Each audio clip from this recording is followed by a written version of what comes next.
Habang ang daan-daang empleyado ay binitawan mula sa Stellantis, marami ang nagtataka kung ano ang magiging epekto nito sa industriya ng sasakyan. Kakahulog lang ng Jeep at ang shockwaves ay humahampas sa buong merkado ng kotse. Ito ay hindi lamang isang kumpanya na nahihirapan. Ito ay isang industriya na nanginginig na kalamidad na walang nakitang darating. Mula sa pagbagsak ng mga benta hanggang sa mga pagtanggal sa trabaho, ang Jeep ay nasa binggit ng kaguluhan. Ang numero ay nagwawasak, ang mga decision ay controversial, at ang mga implication ay ganap na malaki para sa mga manggagawa, mamimili, at sa industriya sa pangkalahatan. Ngunit paano napunta ang Jeep, isa sa mga pinaka-iconic na tatak ng Amerika, sa ganong katakot-takot na situation, ng mga pagkakamali ang nagawa, at paano ito sasabog? At higit sa lahat, ano ang ibig sabihin nito para sa iyo? Sumisid tayo sa buong gulo. Ano nga ba ang nangyari? Ang Jeep, isang tatak na kasing kahulugan ng pakikipagsapalaran, katatagan, at pamana ng Amerika, ay nahuli na ngayon sa isang unos ng sarili nitong paggawa. Sa loob ng ilang dekada, ang Jeep ang napiling mapagpipilian para sa mga naghahanap ng matibay na pagiging maaasahan at kakayahan sa labas ng kalsada. Ngunit ang mga kamakailang desisyon ni Stellantis, ang pangunahing kumpanya ng Jeep, ay nagpadala ng mga shockwaves sa mundo ng automotive. Nagsimula ang problema sa mga resulta sa pananalapi ni Stellantis sa nakalipas na 6 na buwan. Ang mga numero ay nakakagulat, isang nakakabigla na 42% na pagbaba sa halaga ng stock, at isang halos 50% na pagbaba sa mga kita kumpara sa parehong oras noong nakaraang taon. Ang gait ay hindi lamang mga pulang bandila, ang mga ito ay nakasisilaw na mga sirena ng isang nalalapit na pagbagsak. Sa mga lote ng dealership sa buong bansa, makikita ang problema sa magkakasunod na hanay ng mga hindi nabentang Jeep. Ang Gladiator, na dating nagniningning na bituin sa lineup ng Jeep, ay nakakita ng 21% na pagbaba sa mga benta. Kahit na ang mga iconic na modelo ng Wrangler at Grand Cherokee ay nahihirapang maghanap ng mga mamimili dahil patuloy na tumataas ang mga tag ng presyo sa mga antas na hindi na sustainable para sa karamihan ng mga mamimili. Ang problema sa pagpepresyo, ang isa sa pinakamahalagang issue ng Jeep ay nasa diskarte sa pagpepresyo nito. Sa nakalipas na ilang taon, sinubukan ng Jeep na iposisyon ang sarili bilang isang luxury brand na naniningil ng mga premium na presyo para sa mga sasakyan tulad ng Grand Wagoneer na maring nagkakahalaga ng mahigit $100,000. Bagamat maaring gumana ang marangyang pagpepresyo para sa mga tatak na may mga matatag na mataas na reputation, ang pangunahing apela ng Jeep ay palaging pagiging affordability at masungit na kakayahan. Kunin ang Gladiator bilang isang halimbawa. Ang isang 2024 Gladiator Rubicon ay may iminungkahing retail na presyo ng isang manufacturer na malapit sa $70,000 at iyon ay bago ang mga buwis at bayarin. Kahit na ang base Sport S-Trim ay nagsisimula sa $55,000. Ang mga presyong ito ay wala sa ugnayan sa isang merkado na lalong nakatutok sa affordability. Ngunit ito ay hindi lamang tungkol sa presyo, ito ay tungkol din sa dami. Ang Stellantis ay nag-overproduce ng mga sasakyan na humahantong sa isang napakalaking backlog ng inventaryo. Ang mga lote ng dealer ay puno ng mga hindi nabentang Jeep at ang problema ay lumalala lamang. Para sa mga mamimili, nangangahulugan ito ng maraming diskwento at insentibo sa maikling panahon. Gayunpaman, para kay Stellantis, ang pinansyal na strain ng hindi nabentang inventaryo ay nagiging hindi na mabata. Upang makayanan ang labis na labis, si Stellantis ay nagpatupad ng mga marahas na hakbang, kabilang ang pagputol ng mga shift sa mga planta ng production at pagtanggal ng daan-daang manggagawa. Ang planta ng Detroit River Yard lamang ay nakakita ng mga tanggalan sa trabaho na nakakaapekto sa mahigit 400 empleyado. Itinatampok ng mga galaw na ito ang kalubhaan ng situation at itinataas ang mga tanong tungkol sa kakayahan ni Stellantis na makabawi. Ang pakikibaka ng ripple effect Jeep ay hindi lamang nakakaapekto sa kumpanya. Nakakaapekto ang mga ito sa mga mamimili, manggagawa, at industriya ng automotive sa kabuuan. Para sa mga mamimili, ang kasalukuyang situation ay maaring mukhang isang pagkakataon upang makakuha ng deal sa isang Jeep. Ngunit sa katagalan, ang kawawalang tatag ng kumpanya ay maaring humantong sa mas kaunting mga pagpipilian at mas mataas na mga presyo. Para sa mga manggagawa, ang mga tanggalan sa trabaho at pagsasara ng halaman ay nakapipinsala. Ang buong komunidad ay umaasa sa mga trabahong nilikha ni Stellantis at ang mga epekto sa ekonomiya ng mga layoff na ito ay mararamdaman sa malayo at malawak. At para sa industriya, ang mga problema ng Jeep ay nagsisilbing isang babala tungkol sa mga panganib ng maling paghuhusga sa demand ng consumer at mga uso sa merkado. Crisis sa pagkakakilanlan ng Jeep. Ang kasalukuyang pakikibaka ng Jeep ay hindi lamang resulta ng malas o panlabas na kondisyon ng merkado. Ang mga ito ay malalim na nakaugat sa mga madiskarteng maling hakbang ni Stellantis, ang pangunahing kumpanya ng Jeep. Ang mga maling calculation na ito ay nag-iwan sa Jeep na magkasalungat sa pangunahing pagkakakilanlan nito at, higit sa lahat, sa tapat nitong customer base. Isa itong case study kung paano maaaring mawala ang isang brand sa pamamagitan ng hindi pagkakaunawaan sa market nito at sa audience nito. Sa loob ng ilang dekada, ang Jeep ay isang tatak na nakatayo para sa masungit na tibay at kakayahan sa off-road. Hindi ito tungkol sa luxury or premium na feature. Ito ay tungkol sa pagbibigay ng mga sasakyan na kayang harapin ang anumang lupain at makatiis sa pinakamalupit na mga kondisyon. Ang Jeep Wrangler, na may walang katuturang disenyo at iconic na kasaysayan, ay naging simbolo ng pakikipagsapalaran at kalayaan. Gayunpaman, tila nawala sa paningin ni Stellantis ang ethos na ito sa pagtugis nito ng mas matataas na margin at mas mataas na imahe. Sa nakalipas na ilang taon, si Stellantis ay gumawa ng sama-samang pagsisikap na muling iposisyon ang Jeep bilang isang luxury brand. Ang mga modelong tulad ng Grand Wagoneer ay ipinakilala na may mga tag ng presyo na katunggali sa mga dating premium na brand tulad ng Mercedes-Benz at BMW.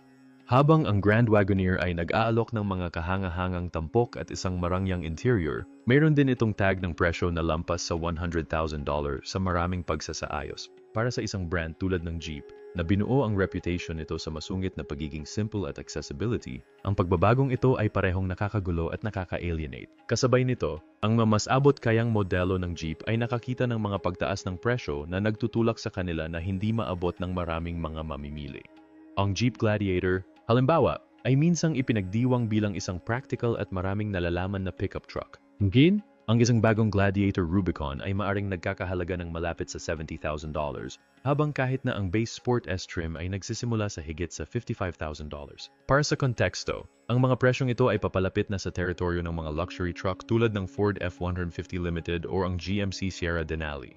Ang tanong, sino ang sinusubukang kalabanin ng Jeep at sa anong halaga? Ang mga epekto ng ripple ng overpricing. Kapag mali ang paghuhusga ng isang kumpanya sa diskarte nito sa pagpepresyo, ang mga kahihinatnan ay napakalawak. Ang desisyon ng Jeep na ipresyo ang mga sasakyan nito bilang mga luxury item ay lumikha ng malalaking hamon para sa mga dealership nito. Sa buong Estados Unidos, ang mga lote ay puno ng mga hindi nabentang Jeep.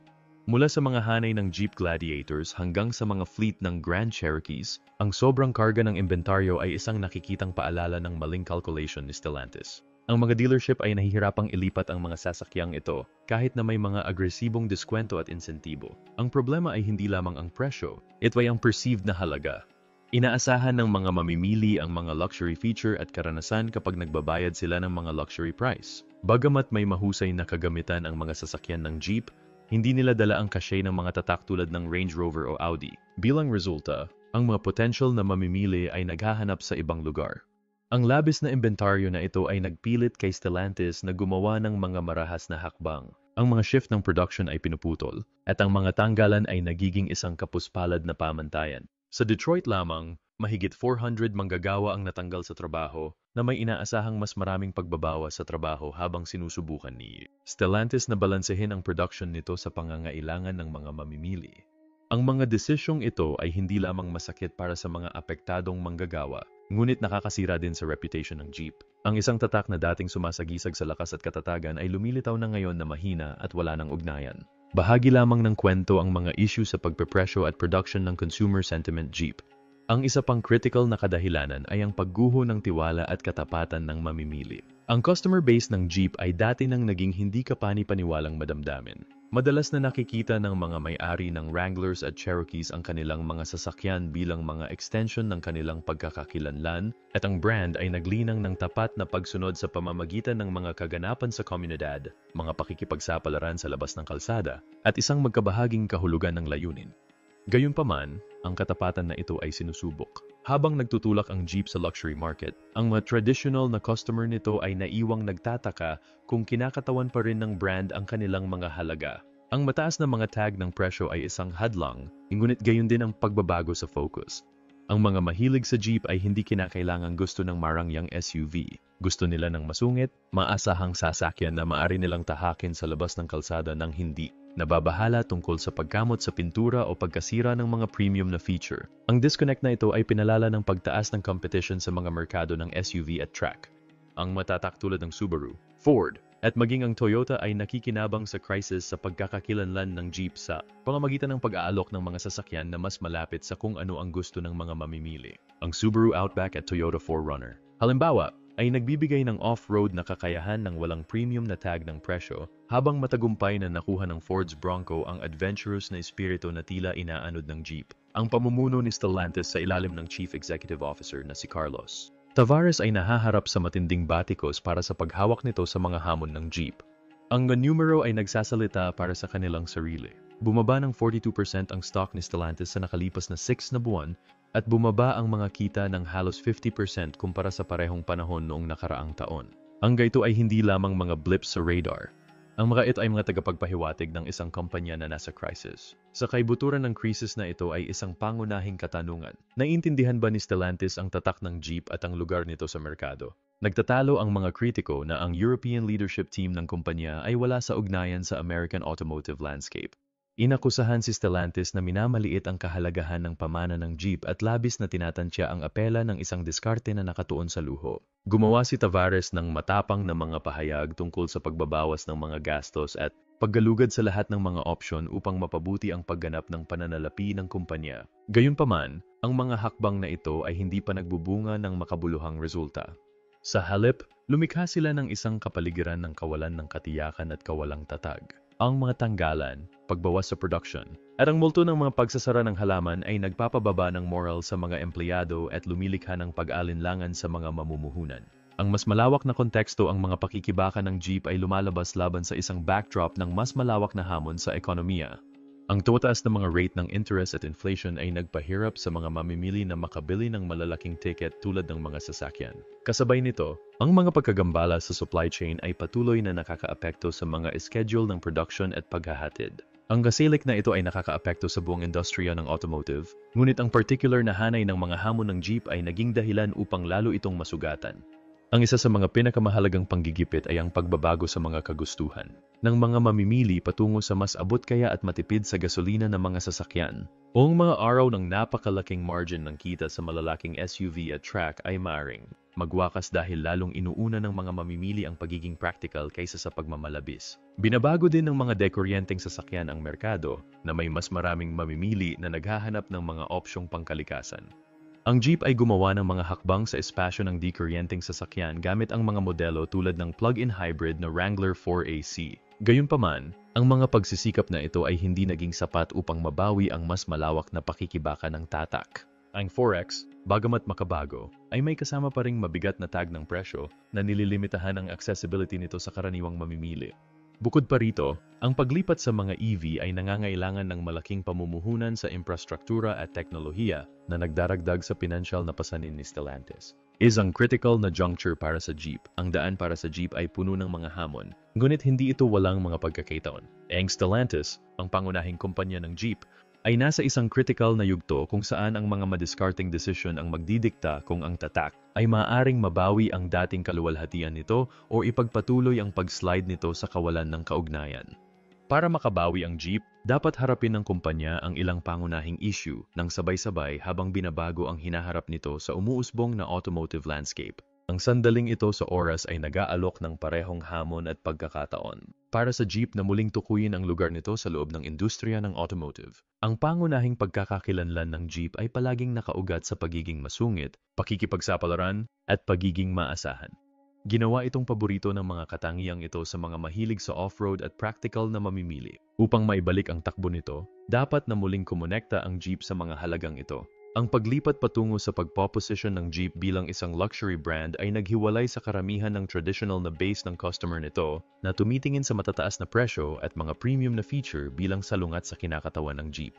Ang pagbabagong ito ay nagdulot ng kalituhan sa mga loyalista nito na nag-iiwan sa kanila na kumu-question sa pangako ng brand sa mga ugat nito. Dapat i-realign ng brand ang pagmemensahe at mga alok ng produkto nito para ipakita ang pinagmulan nito. Ang mga abot kaya at may kakayahang sasakyan tulad ng Jeep Wrangler ay dapat manatiling sentro sa lineup na nagpapakita ng kanilang pamana bilang mga sasakyang idinisenyo para sa pakikipagsapalaran at paggalugad.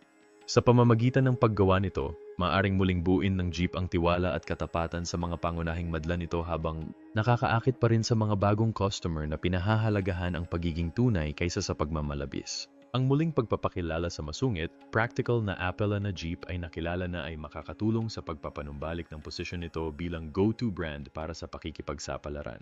Pagtugon sa mga issue sa pagpepresyo at inventaryo, isa sa pinakamahalagang issue ng Jeep ay ang pagpepresyo nito.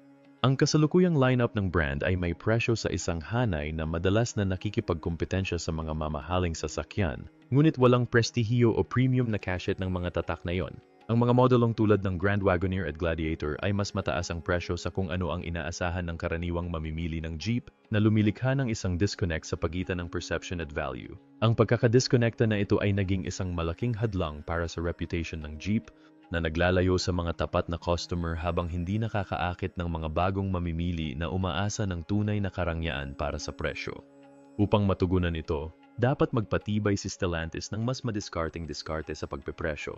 Hindi ito nangangahulugan ng matinding pagbabawas ng mga presyo sa kabuuan, ngunit sa halip ay nag-aalok ng mga modelong tumutugon sa iba't ibang punto ng presyo nang hindi na kompromiso ang masungit na apela ng Jeep. Ang mga entry-level na trim na may mga practical na tampok ay dapat bigyang diin, habang ang mga premium na trim ay maaring magsilbi sa mga gustong magbayad ng dagdag para sa karagdagang karangyaan at teknolohiya.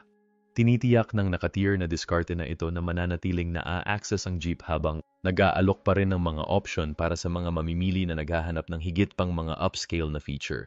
Ang maalalahanin na balanse sa pagitan ng affordability at premium na mga option ay makakatulong sa pagbawi ng brand. Ang isa sa mga nakikitang senyales ng paghihirap ng Jeep ay ang labis na dami ng inventaryo sa mga lote ng dealership. Ang gahanay ng mga hindi nabentang Gladiators, Grand Cherokees, at iba pang mga modelo ay isang matinding paalala ng mga maling calculation ni Stellantis. Ang pagtugon sa isyung ito ay nangangailangan ng higit pa sa mga pagbawas sa production. Nangangailangan ito ng komprehensibong pag-overhaul kung paano pinamamahalaan ang inventaryo.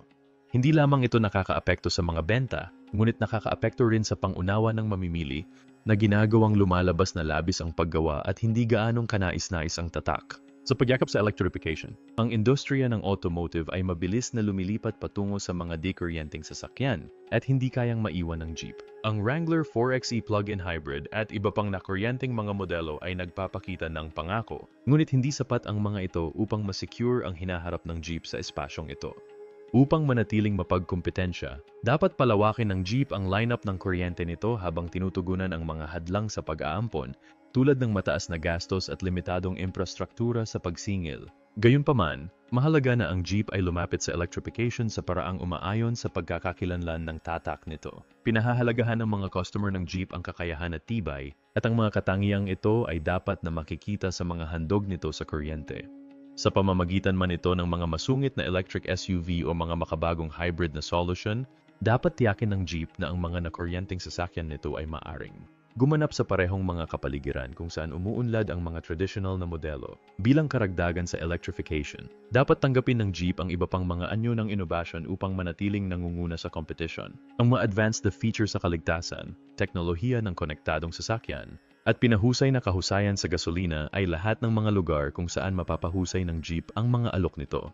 Gayunpaman, ang mga innovasyong ito ay dapat na umakma sa halip na lampasan ang masungit na apela ng brand. Halimbawa, ang pagsasama-sama ng mga off-road navigation system, pinahusay na teknolohiya ng suspension, at nga modular na disenyo ay maaring magbigay sa mga may-ari ng Jeep ng mga bagong paraan upang tuklasin ang nasa labas habang pinapanatili ang espiritu ng adventurous ng brand. Sa pamamagitan ng pagtuon sa mga innovation na umaayon sa audience nito, maiiba ng Jeep ang sarili nito mula sa mga kakompetensya sa isang masikip na merkado.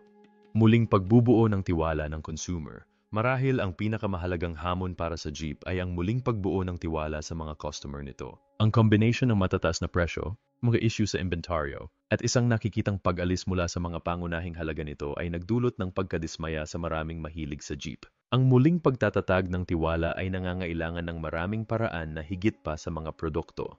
Dapat direktang makipag-ugnayan ang Jeep sa komunidad nito, makinig sa feedback, at gumawa ng nakikitang pagsisikap upang matugunan ang mga alalahanin. Ang pag-host ng mga kaganapan sa labas ng kalsada, pakikipag-social sa mga hakbangin sa pag-ingat at paggawa ng mga programa ng katapatan ay ilan lamang sa mga paraan upang muling kumonekta ang Jeep sa madla nito. Malaki rin ang maitutulong ng transparency tungkol sa pagpepresyo, mga decisions sa production, at mga plano sa hinaharap sa pagpapanumbalik ng kumpiyansa.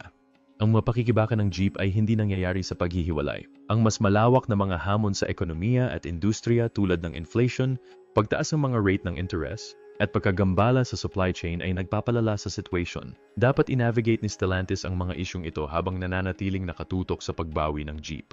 Kabilang dito ang paghahanap ng mga paraan upang bawasan ang mga gastos sa produksyon ng hindi isinakripisyo ang kalidad na maaring mabawasan ang presyon sa pagpepresyo at mapabuti ang availability. Bukod pa rito, ang isang pangako sa pagbabago sa parihong mga alok ng produkto at ang karanasan ng customer ay magpapakita ng pangako ng Jeep sa pag-unlad sa panahon. Ang isang potential na paraan ay ang paggamit ng pandaigdigang apela ng Jeep.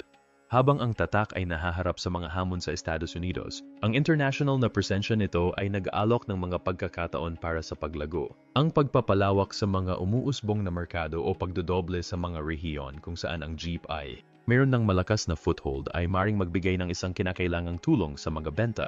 So isang na-refresh na diskarte na nagbibigay diin sa legacy ng Jeep at potential sa hinaharap, mapapalakas ng brand ang posisyon nito sa isang at umuusbong na automotive landscape.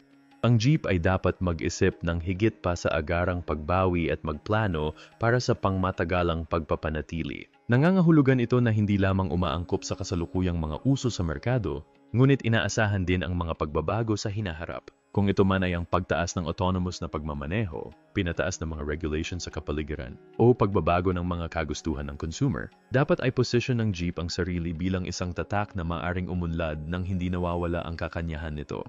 Ang pananatiling nangunguna sa mga technological na pagsulong gaya ng mga electric powertrain at AI integration ay mahalaga. Dapat ding isaalang-alang ng Jeep ang pag-iba-iba ng lineup ng produkto nito para makaakit sa mas malawak na hanay ng mga customer, mula sa mga naghahanap ng eco-friendly na option hanggang sa mga nagnanais ng masungit na performance. Ang mga inisyatiba sa pagpapanatili tulad ng paggamit ng mga recycled na materyales sa pagmamanupaktura o pagpapabuti ng kahusayan ng sasakyan ay maaari ding magpahusay ng apela ng Jeep sa mga consumer na may kamalayan sa kapaligiran.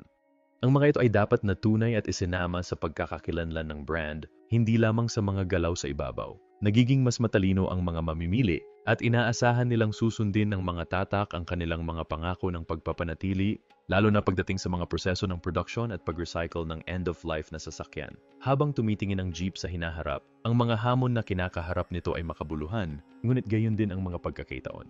Ang kasalukuyang estado ng Stellantis, ang pangunahing kumpanya ng Jeep, ay maaring mukhang mahirap, ngunit ito ay isang sandali din para sa muling pag-imbento. Sa tumingat na pagpaplano at mapagpasyang action, maaring mag-navigate ang Jeep sa mga magulong panahong ito at lumakas ng mas malakas, na patuloy na nangunguna sa merkado ng SUV at off-road habang umaapela sa mga nagbabagong halaga ng base ng customer nito. Pagtugon sa mga pagkakaiba sa pagpepresyo. Ang isa sa mga pinakapinipilit na issue ng Jeep ay ang diskarte nito sa pagpepresyo.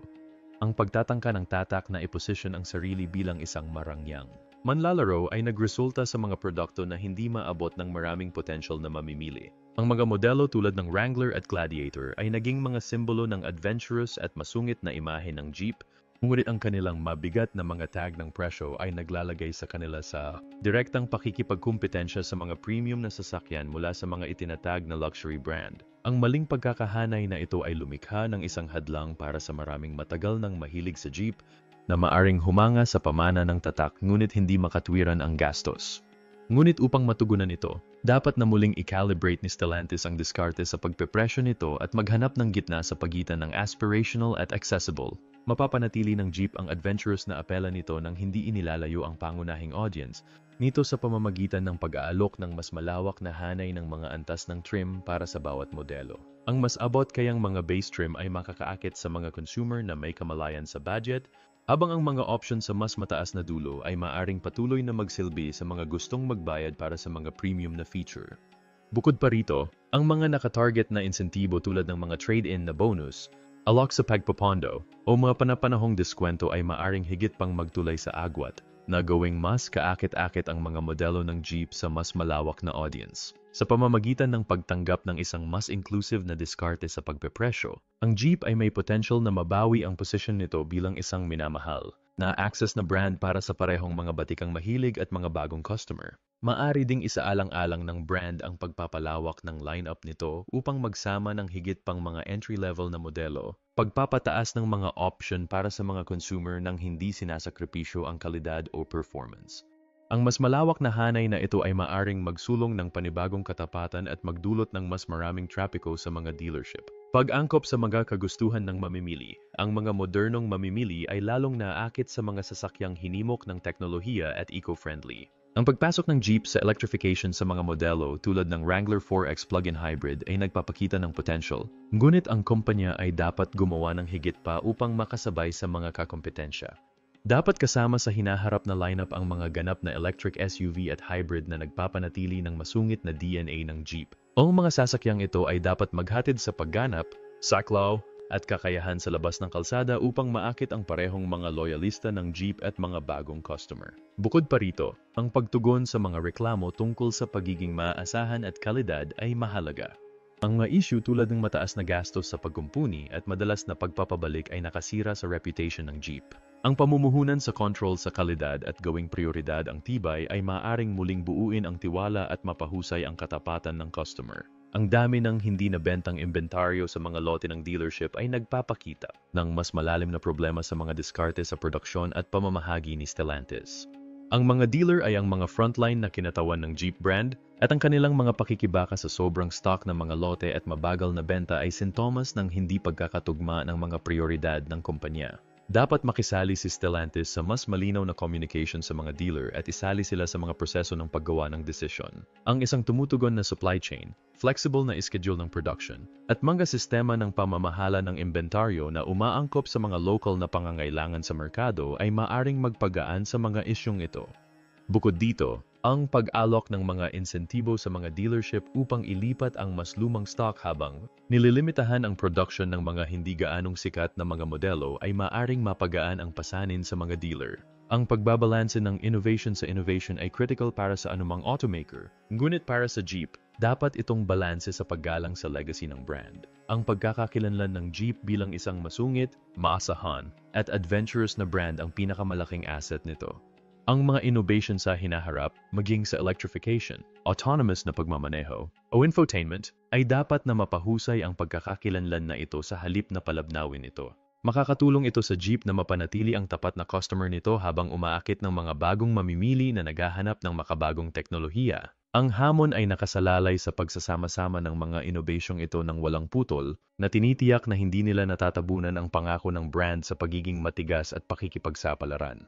Halimbawa, ang pagsasama ng mga advanced na kakayahan sa off-road sa mga dikuryenteng modelo o pagbuo ng mga smart navigation system na iniakma para sa mga adventurous na driver ay makakaayon sa pamana ng Jeep habang nakakaakit sa mga tech-savvy na customer. Dapat iwasan ng Jeep ang bitag ng paghabol sa mga uso na hindi umaayon sa pangunahing madla nito. Ang pagpapanatiling buhay ng diwa ng pakikipagsapalaran sa lahat ng bagong inobasyon ay magbibigay daan sa tatak na umunlad habang nananatiling tapat sa pinagmulan nito. Habang ang Jeep ay nahaharap sa mga hamon sa United States, ang global appeal nito ay nag-aalok ng silver lining. Malakas ang presensya ng Jeep sa mga merkado tulad ng Europe at Asia, kung saan patuloy na lumalaki ang demand para sa mga SUV. Sa pamamagitan ng pag-angkop sa mga alok nito sa mga kagustuhan sa rehayon, maaaring gamitin ng Jeep ang mga pagkakataong ito. Halimbawa, ang mas maliit, mas matipid sa gasolina na mga modelo ay maaring makaakit sa mga mamimili sa Europa, habang ang mga masungit at matibay na sasakyan ay maaaring makahanap ng pabor sa pagbuo ng mga merkado. Dapat ding tiyakin ng Jeep na naaayon ang mga pandaigdigang operasyon nito sa pangkalahatang pagkakakilanlan ng tatak nito. Nag-aalok ng pare-parehong karanasan sa mga customer sa buong mundo. Titiyakin nito na mananatiling buo ang reputation ng Jeep bilang pandaigdigang nangunguna sa mga SUV. Paghahanda para sa mga pagbabago sa ekonomiya at industriya. Ang mga pagbabago sa ekonomiya at mga pagbabago sa buong industriya, tulad ng pagtaas ng presyo ng gasolina at ang paglipat patungo sa electrification, ay muling hinuhubog ang automotive landscape. Dapat na handa ang Jeep na umangkop sa mga pagbabagong ito habang nananatiling tapat sa pinagmulan nito. Ang pag-alok ng pinaghalong internal combustion, hybrid, at mga dikuryenteng sasakyan ay magbibigay daan sa Jeep na matugunan ang iba't ibang pangangailangan ng customer sa panahong ito ng transitional.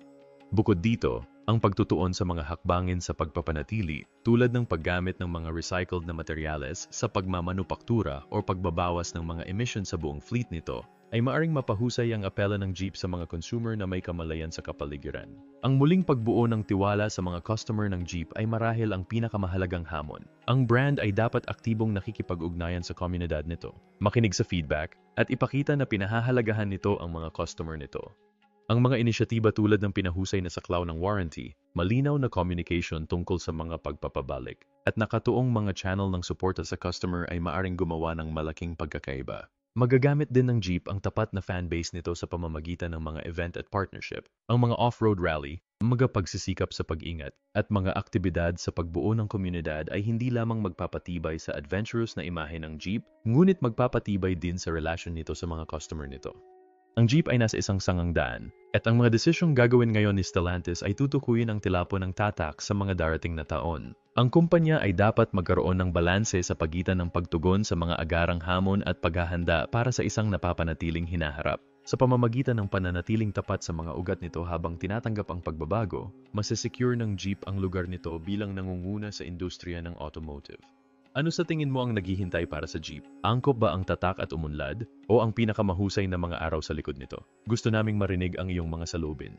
Naniniwala ka bang matagumpay na mabalanse ng Jeep ang pamana nito sa mga hinihingi ng nagbabagong merkado?